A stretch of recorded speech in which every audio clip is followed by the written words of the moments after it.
श्रीमद् रामायणम्।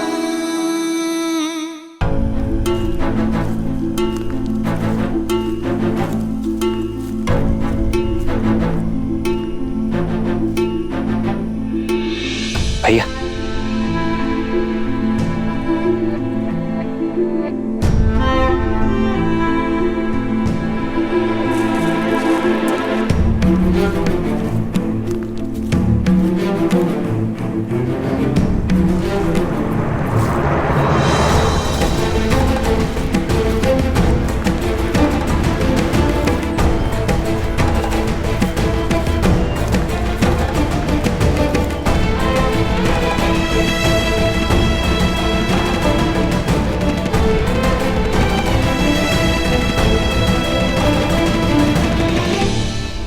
आप थक गए होंगे भैया, तनिक यहीं विश्राम कर लीजिए। मैं नहीं लक्ष्मण, जब एक नेत्र रो रही हो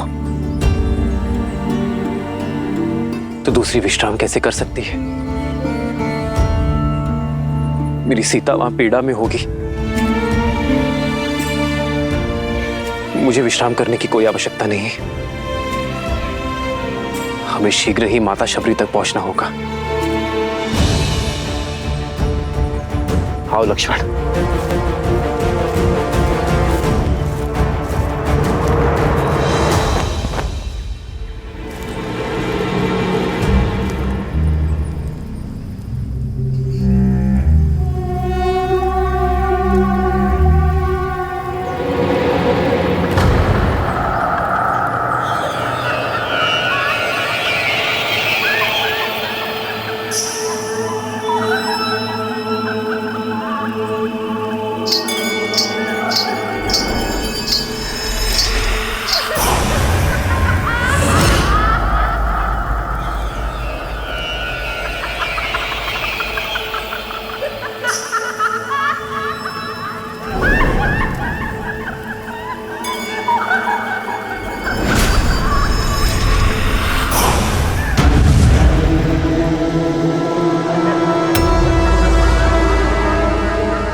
श्री रामचंद्र कृपालु भजु मन हरण भव भय दारुणम्।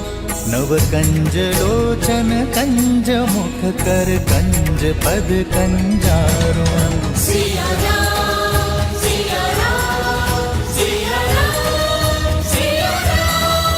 आदर्श और मर्यादा की है ये कथा महापावनम्।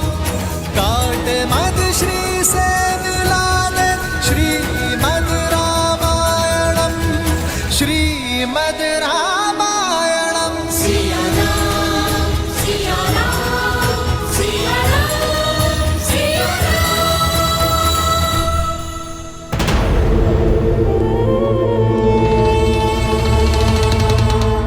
मौन क्यों हो विभीषण?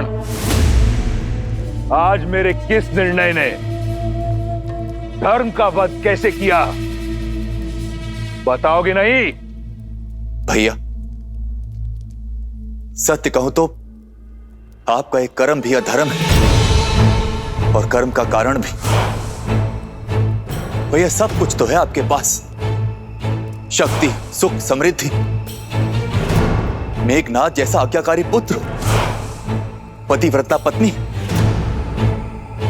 भूमिका मत बांधो, सीधा सीधा विषय पर आओ। भैया स्त्री चाहे शत्रुकुल की ही क्यों ना हो, वो सम्मान की अधिकारिणी है और स्त्री का हरण अधर्म है, पाप है।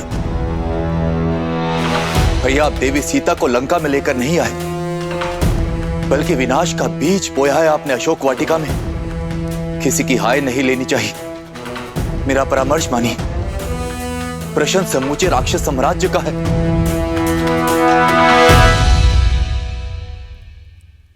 श्री राम को उनकी सीता लौटा दीजिए भैया।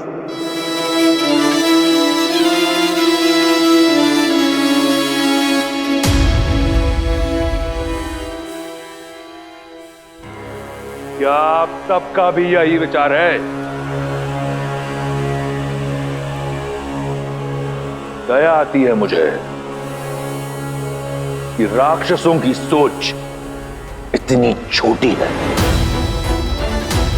विभीषण, तुमने सबसे अधिक समय मेरे साथ बिताया है, परंतु फिर भी तुम मुझे समझ नहीं पाए।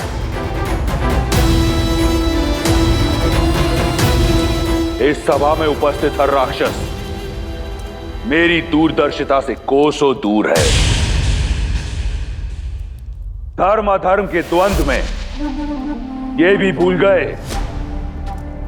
कि रावण जो करता है एक उद्देश्य से करता है, और उद्देश्य है वयम राक्षसम, राक्षसों को सर्वश्रेष्ठ बनाना। सीता कोई साधारण स्त्री नहीं, राजा जनक की पुत्री है, एक मनुष्य है। 14 लोकों पर हमारा आधिपत्य है। देवता, असुर, राक्षस, यक्ष, गंधर्व, किन्नर, पशु, पक्षी, नाग, कीट, भूत, पिशाच, वेताल, सब पर हमारा आधिपत्य है। केवल मनुष्य ही हैं जिन पर हम अपना आधिपत्य स्थापित नहीं कर पाए, और सीता को यहां लाकर उससे रक्त विवाह करने का उद्देश्य यही है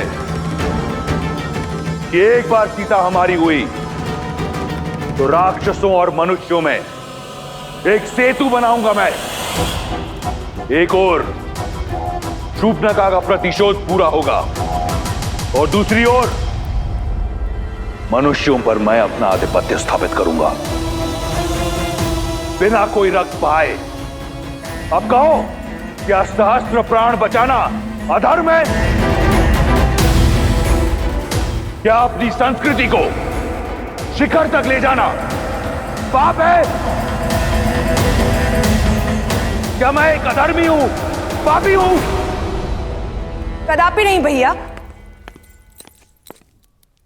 मेरे भैया ने जो किया वो लंका के लिए किया। राम और लक्ष्मण ने मेरे सम्मान पर प्रहार किया और हमारे मान पर वार किया। ये दंड सीता को अवश्य मिलना चाहिए। हाँ, लंकेश ने उचित किया। हाँ, लंकेश ने उचित किया। हाँ, लंकेश ने उचित किया।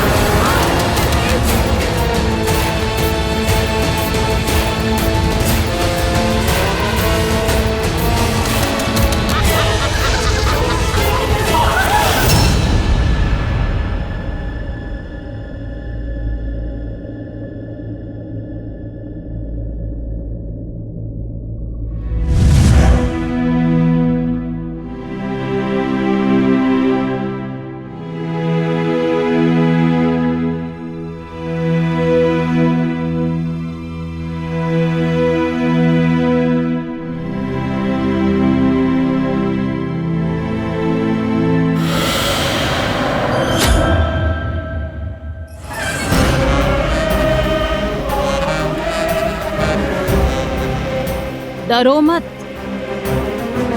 त्रिजटा तुम्हें मारने नहीं आई है। मैं तो सिर्फ ये देखने आई थी कि विधाता ने तुम्हें कैसे गढ़ा है। जिस लंकेश से विवाह करने के लिए तीनों लोक की सुंदरियां मरती हैं, उनका प्रस्ताव ठुकरा दिया तुमने। भला ऐसा कैसा साहस छिपा है इस कोमल काया में? अब मैं तुझे बताऊं मेरे अंदर क्या छिपा है। एक नरभक्षी। प्रार्थना करना कि लंकेश्वर तुम्हें स्वीकार कर ले, अन्यथा मैं तुम्हें अपना आहार बनाऊंगी। श्री राम, श्री राम। जिसका मंदिर अगर उसी देवता को पुकारा जाए तो इच्छा पूर्ण होती है, मूर्ख। लंका का देव केवल दशानन है। अब तुम्हें केवल वही बचा सकते हैं। इसलिए राम का नाम भूलकर रावण के नाम का जप करना प्रारंभ करो।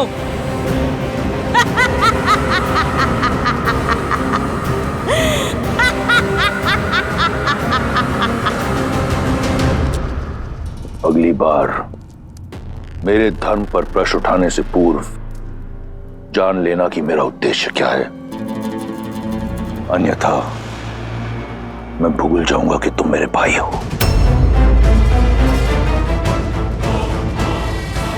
एक बात आपको भी स्मरण रखनी चाहिए दशानन, कि वो एक पतिव्रता नारी है।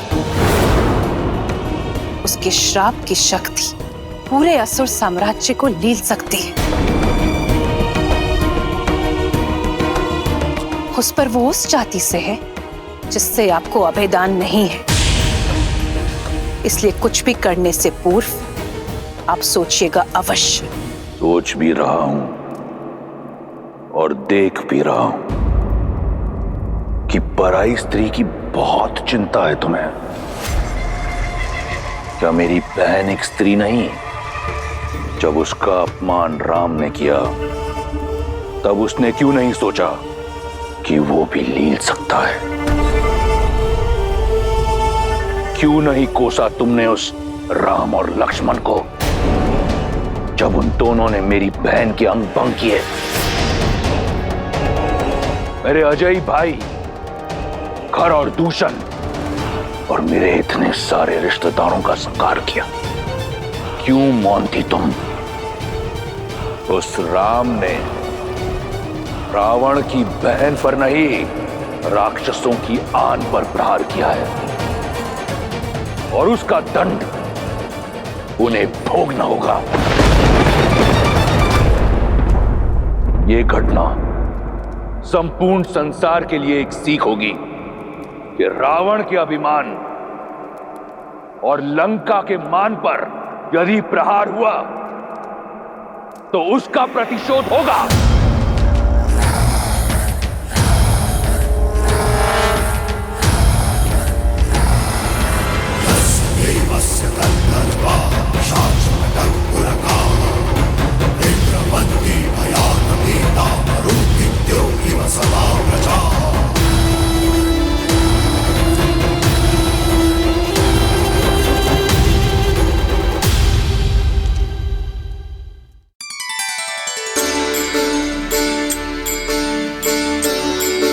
राम,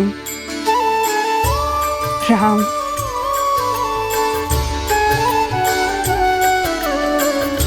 राम। भज मन राम नाम सुखदाई, भज मन राम नाम सुखदाई।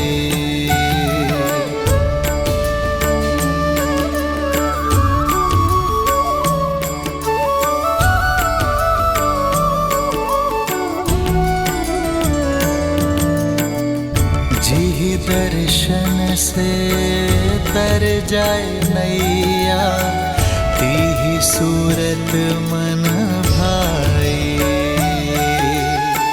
वो ही रघुवर की बन के मैया, चख चख बेर खबाई,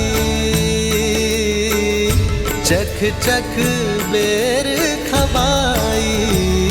भजु मन राम नाम सुखदाई, भजु मन राम नाम सुखदाई। राम,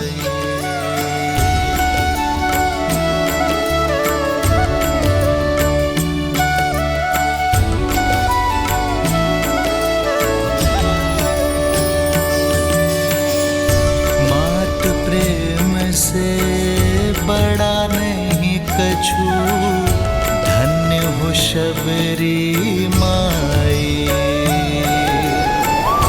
राम नाम जो कोई सेवत सदा रहत सुखदाई। भजु मन राम नाम सुखदाई।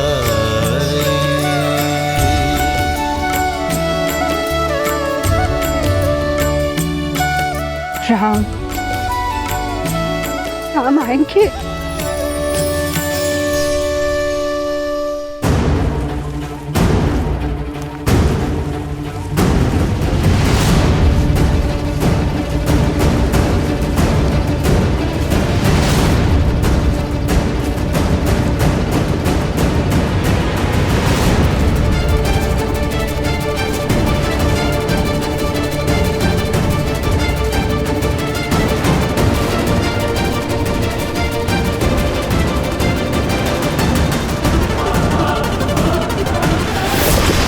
लक्ष्मण! लक्ष्मण!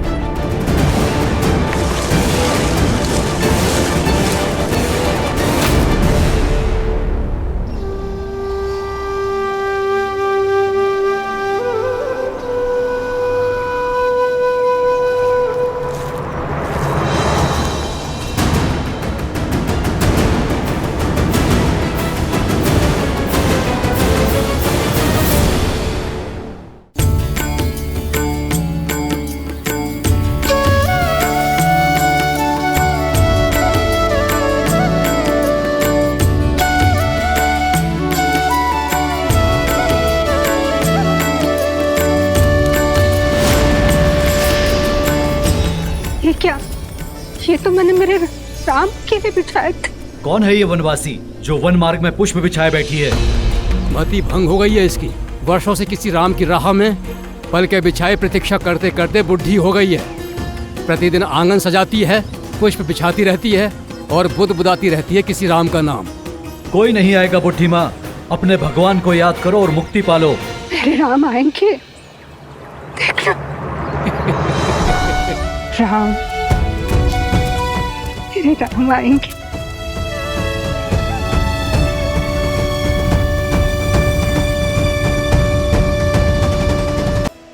प्रेम का असली आनंद तो प्रतीक्षा में है देवी।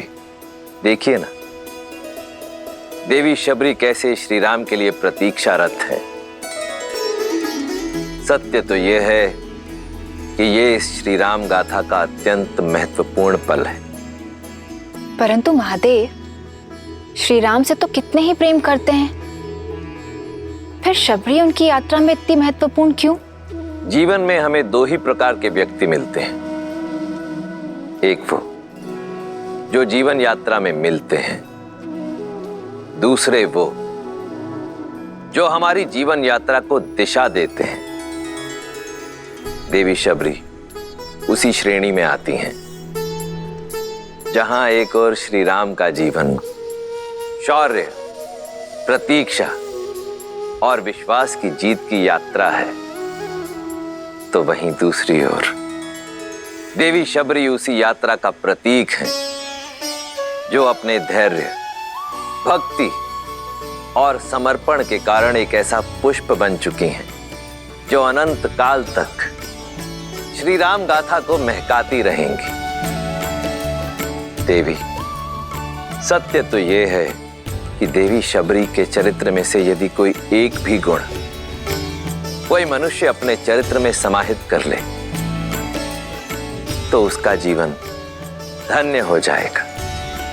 अद्भुत। जिस शबरी के गुण गाते स्वयं महादेव नहीं थक रहे हैं, उस शबरी का परिचय मुझे भी दीजिए। अवश्य देवी। भीलों के कुनबे के एक मुखिया लखुता भील की इकलौती पुत्री थी शबरी। भोली, पवित्र, जो भौतिक नहीं मन के सुख चाहती थी। माता पिता ने छोटी आयु में ही शबरी का विवाह निश्चित कर दिया, परंतु शबरी, भक्ति और वैराग्य में लीन शबरी, विवाह के बंधन में बंधना स्वीकार नहीं कर पाई। अपने घर परिवार को सदा के लिए छोड़ शबरी पंपा सरोवर के तट पर आ पहुंची।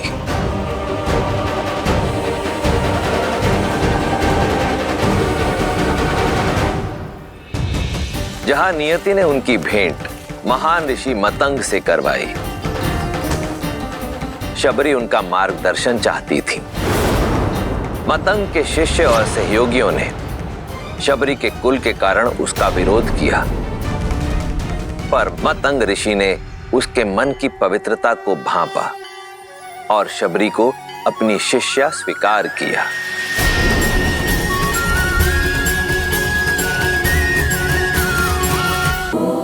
फिर ऋषि मतंग के सानिध्य से आरंभ हुई शबरी की आध्यात्मिक यात्रा। परंतु हर मनुष्य को समय पूरा होने के बाद जाना पड़ता है। ऋषि मतंग के जाने का भी समय आया। इस नश्वर देह का इस संसार में समय पूरा हुआ शबरी। इंद्रदेव मुझे ब्रह्मलोक ले जाने के लिए आए हैं। तुम्हारी सेवा और समर्पण से मैं प्रसन्न हूं। मैं तुम्हें ब्रह्म विद्या सिखाकर अपने साथ ब्रह्मलोक ले जाना चाहता हूं। आचार्य, आपने मुझे इस योग्य समझा।